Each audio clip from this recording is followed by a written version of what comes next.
Hello दोस्तों, राधे राधे, जय श्री कृष्ण कहते हैं आप लोग। आज हम इस वीडियो में सूर्य देव की कहानी के बारे में बताएंगे, जिनके जन्म लेते ही राक्षस डर के भाग गए थे और शिव जी ने कर दिए थे 3 टुकड़े। इस कहानी को पूरा देखें। अगर नए हैं तो लाइक, शेयर एंड सब्सक्राइब जरूर करें। अगर वीडियो अच्छी लगे तो कमेंट में जय सूर्यदेव जरूर लिखें। कहानी सूर्यदेव की, जिनके जन्म लेते ही डर कर भाग गए थे राक्षस। शिव जी ने त्रिशूल से कर दिए थे 3 टुकड़े। अभी कुछ देर पहले तक तो काफी रोशनी थी, सब कुछ साफ साफ नजर आ रहा था। अब ये अचानक क्या हो गया? धीरे धीरे ये उजाला कम होता गया और फिर अब तो अंधेरा इतना है कि हाथ को हाथ नहीं सूझता। ऐसा क्यों हुआ? ये भी कोई एक दिन की बात तो नहीं। कल भी ऐसा हुआ था, परसों भी और उससे पहले भी। क्या अब आने वाले कल भी ऐसा ही होने वाला है? पहले रोशनी और फिर धीरे धीरे अंधकार के बाद महसूस किए होंगे और फिर एक दूसरे की भी जिज्ञासाओं और अनुभवों को सुनकर कोई निष्कर्ष निकाला होगा। इस निष्कर्ष में इस बात का जवाब सामने आया होगा कि दिन के उजाले की वजह आसमान में सोने की तरह चमकता, आग जैसा दहकता एक सुनहरा पिंड है। ये गोलाकार पिंड आसमान में दिखना शुरू होता है, लिहाजा रोशनी फैलती जाती है और फिर जैसे ही ये पिंड आसमान में ही छिपना शुरू होता है, इसके पीछे पीछे अंधकार फैलता चला आता है। ऋग्वेद के दशम मंडल में ही हिरण्यगर्भ सूत्र लिखा गया है। हिरण्यगर्भ संवर्तताग्रे भूतस्य जात पतिरेक आसीत सदाधार पृथ्वी द्यामुतिमा कस्मै देवाय हविषा विधेम। क्या है हिरण्यगर्भ सूत्र? ये सूत्र श्लोक ब्रह्मांड के उत्पन्न होने की कहानी कहता है। वेदों में यही पहली बार हिरण्यगर्भ शब्द का इस्तेमाल हुआ है, जिसका अर्थ है ब्रह्मांड रूपी अंडा। ये श्लोक कहता है कि जब कहीं पर कुछ भी नहीं था तो जीवन एक अंडे नुमा पिंड के भीतर था। ये श्लोक बिग बैंग जैसी थ्योरी का भी संकेत देता है। इसी पिंड में विस्फोट से ब्रह्मांड के सभी तत्व बने। धरती, जल, अग्नि, आकाश और वायु के ही साथ साथ चंद्रमा और सूर्य। सूर्य वैदिक काल का पहला देवता। सूर्य, जो अकेला ही धरती के लिए प्रकाश, गर्मी और एनर्जी का सोर्स है और वैदिक काल के लोगों द्वारा पहचाना गया सबसे पहला देवता भी है। सुनहरे, उजले और आग की तरह दहकते हुए रंग के कारण ही सूर्य को अपना सबसे पहला नाम हिरण्यगर्भ मिला है। हिरण्य शब्द का अर्थ सुनहरा होता है। ऋग्वेद के हिरण्यगर्भ सूत्र के पहले श्लोक में सूर्य को धरती और आकाश को धारण करने वाला बताया गया है और इसी रूप में उसकी उपासना करने के लिए भी कहा गया है। कैसे हुआ सूर्य का जन्म? ये तो हुई सूर्य की उपासना की बात, लेकिन सूर्य का जन्म कैसे हुआ? इस सवाल का जवाब विष्णु पुराण के लिखे हुए एक घटनाक्रम से मिलता है। विष्णु पुराण की कथा कहती है कि जब कहीं कुछ था ही नहीं, तब उस विराट पुरुष, पुराणों में भगवान विष्णु को पहले विराट पुरुष कहा गया है, कि इच्छा से दूध जैसा सफेद एक सागर बना।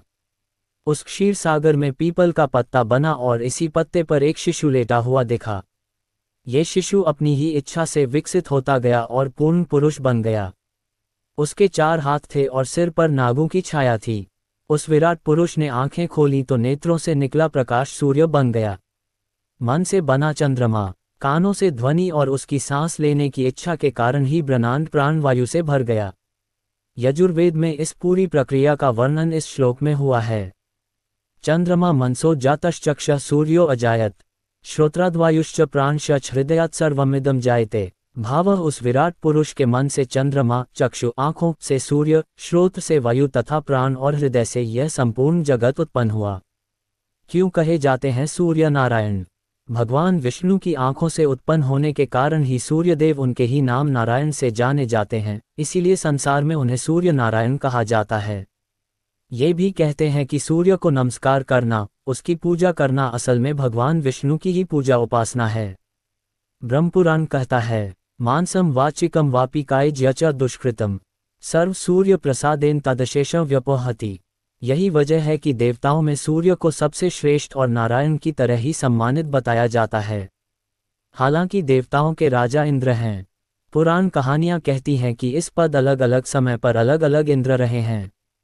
सूर्य को उन देवताओं में शामिल बताया जाता है जो कि इंद्र की सभा में बैठते हैं। इसके बावजूद कई कहानियां ऐसी हैं कि जिनमें सूर्य की जगह देवताओं में सबसे अलग और ऊंची रही है। देवता अपनी मां अदिति के पास गए। अदिति ने उनकी परेशानी सुनी तो वह सूर्य की उपासना करने लगीं। सूर्यदेव प्रकट हुए तब अदिति ने उनसे पुत्र रूप में जन्म लेने का वरदान मांगा। सूर्य ने उन्हें अपनी मां बनने का वरदान दे दिया। अदिति के बेटे के रूप में जन्म लेने के कारण सूर्य का एक नाम आदित्य भी है। आदित्यों में सबसे बड़े सूर्य अदिति के इंद्र समेत 12 बेटे हैं। इन सभी को आदित्य कहा जाता है, लेकिन कई जगहों पर सूर्य को इन आदित्यों में सबसे बड़ा भाई गिना जाता है। हालांकि फिर भी देवताओं का राजा इंद्र है, सूर्य नहीं, लेकिन सूर्य को उनके त्याग, तप, लगातार जलते और तपते रहने की उनकी विशेषता के कारण उन्हें ईश्वर के बराबर का दर्जा मिला है। सूर्य के जन्म की इस कथा का वर्णन ब्रह्मांड पुराण में मिलता है, जिसमें ब्रह्मांड के बनने की व्याख्या की गई है। मार्तंड कैसे पड़ा सूर्य का नाम?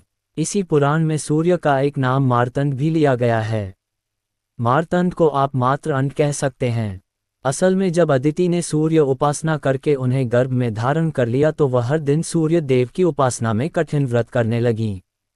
एक दिन उनके पति कश्यप ऋषि ने उन्हें समझाते हुए कहा कि इतने कठिन व्रत अनुष्ठान गर्भस्थ शिशु के लिए ठीक नहीं है। ऐसे में अदिति ने अंड रूप में गर्भ में पल रहे शिशु को योग बल से बाहर निकाला। वह एक दहकते, सुनहले आग के पिंड के रूप में जन्मे और जब वह जन्मे तो संसार रोशनी से भर गया। इस तेज पिंड से डरकर दैत्य भाग खड़े हुए और स्वर्ग पर देवताओं का अधिकार फिर से हो गया। सूर्य अपने इसी अंडज रूप में आकाश में स्थापित हो गए, जिसका दर्शन हमें हर रोज होता है। कालचक्र का प्रतीक है सूर्य का रथ।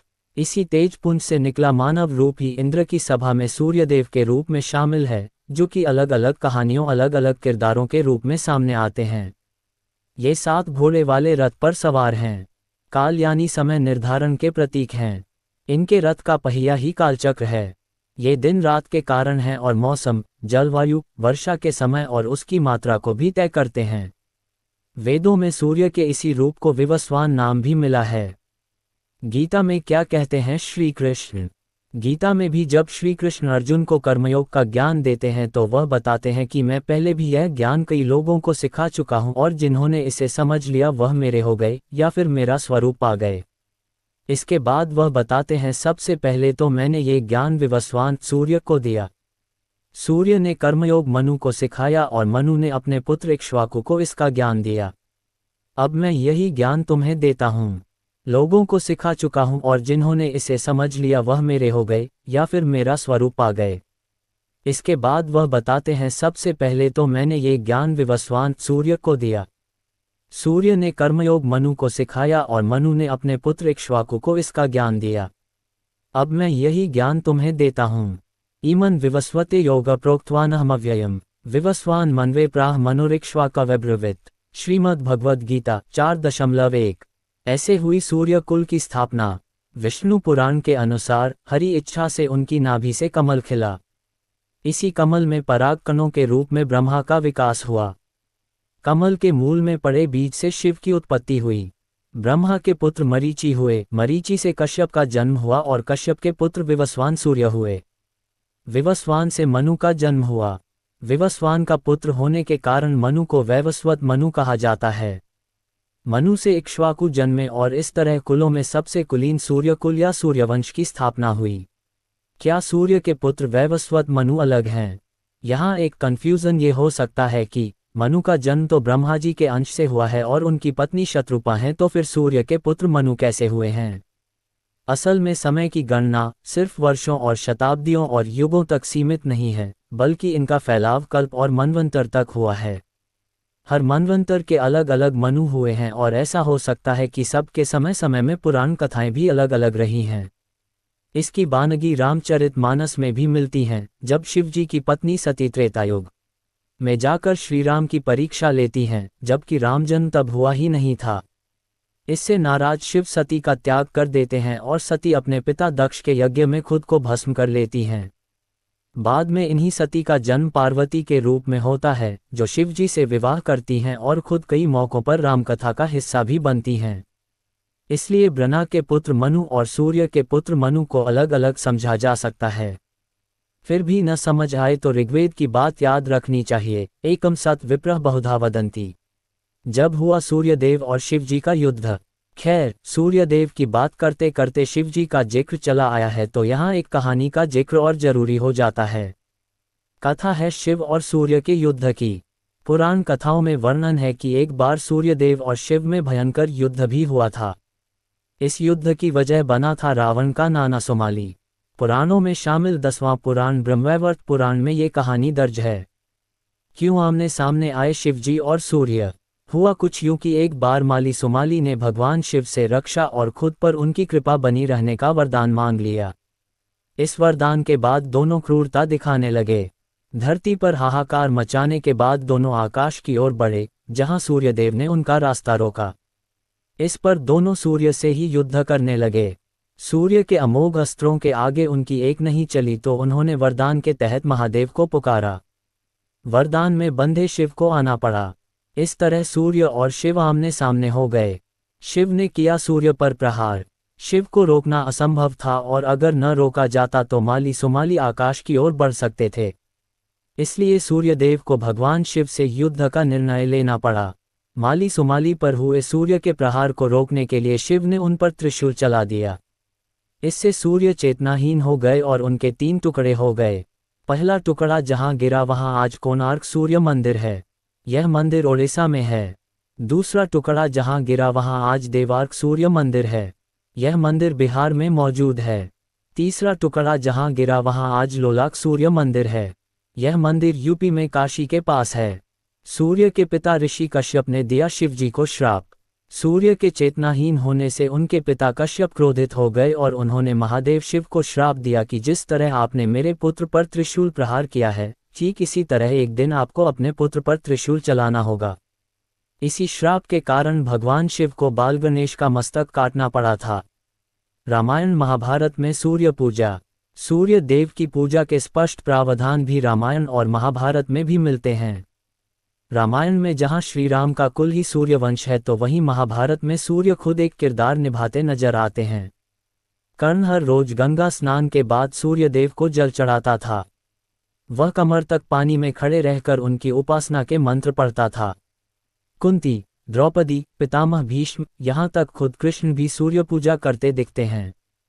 कृष्ण के पुत्र सांब से जुड़ी सूर्य की कहानी।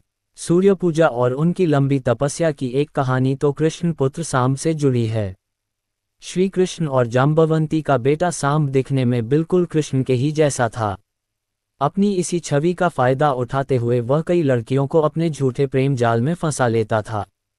एक दिन कृष्ण को जब ये पता चला तो उन्होंने सांब को समझाने की कोशिश की। सांब नहीं माना तो गुस्साए कृष्ण ने उसे कोढ़ी होने का श्राप दे दिया। बिहार में है सांब का बनाया सूर्य मंदिर। श्राप मिलने के बाद सांब ने माफी मांगी तब कृष्ण ने उसे सूर्य की तपस्या की राह दिखाए। उन्होंने कहा कि सूर्य ही जगत का आधार है और सभी प्राणियों की चेतना भी वही है। रोग और व्याधि की औषधि भी वही है। इसलिए सूर्यदेव को प्रसन्न करो। सांब ने पूरे भारत में भ्रमण करते हुए सूर्यदेव की तपस्या की और उनके मंदिर भी बनवाए। बिहार के उलार ओलाक में भी सांब का स्थापित एक सूर्य मंदिर आज भी है। देश के कई प्रदेशों में है सूर्य मंदिर। गुजरात के मोढेरा में भी प्रसिद्ध सूर्य मंदिर है जो प्राचीनता की गवाही देता है। कश्मीर का मारतंड सूर्य मंदिर काफी चर्चित रहा है, जो कि अब एक ध्वस्त संरचना है। इसके अलावा देश के कई इलाकों में सूर्य मंदिर हैं, जिनमें कोणार्क सूर्य मंदिर, कटारमल सूर्य मंदिर, रंगपुर सूर्य मंदिर, सूर्य पहर मंदिर, सूर्य मंदिर प्रतापगढ़, दक्षिणार्क सूर्य मंदिर, देव सूर्य मंदिर, औनगाड़ी सूर्य मंदिर, बेलाक सूर्य मंदिर हंडिया, सूर्य मंदिर गया, सूर्य मंदिर महोबा, रहली का सूर्य मंदिर झालावाड़, सूर्य मंदिर रांची। योग शास्त्र में सूर्यदेव। योग शास्त्र में भी सूर्यदेव प्रमुख स्थान रखते हैं। उनके नाम पर सबसे प्राचीन योग पद्धति सूर्य नमस्कार है जो मंत्र आधारित है। सूर्य के 13 पर्याय नामों से बने ये 13 मंत्र अपनी 13 क्रियाएं के साथ पेट, पीठ, पैर, घुटने, जांघ, एड़ी, भुजाएं, गर्दन, सिर और सीना के साथ सभी जोड़ के लिए लाभदायक हैं। ओम मित्राय नमः, ओम रवये नमः, ओम सूर्याय नमः, ओम भान्वे नमः, ओम खगाय नमः, ओम पूष्णे नमः, ओम हिरण्यगर्भाय नमः, ओम मरीचे नमः, ओम आदित्याय नमः, ओम सवित्रे नमः, ओम अर्काय नमः, ओम भास्कराय नमः, ओम श्री सवित्रे सूर्यनारायणाय नमः। कुल मिलाकर यह है कि सूर्य वाकई ही इस संसार की आत्मा है। भारतीय जनमानस के लिए वह सिर्फ विटामिन डी का सोर्स नहीं है, बल्कि सकारात्मकता का पर्याय है। त्याग की भावना का उदाहरण है। खुद जलकर समस्त संसार को प्रकाशित करने का संकल्प है। अब दीपो भवः की प्रेरणा है। इसीलिए सूर्य वैदिक युग से लेकर आज तक प्रतिष्ठित है और भारतीय जनमानस को प्रेरित करता है कि हम थोड़ा ही सही लेकिन सूर्य जैसा बने।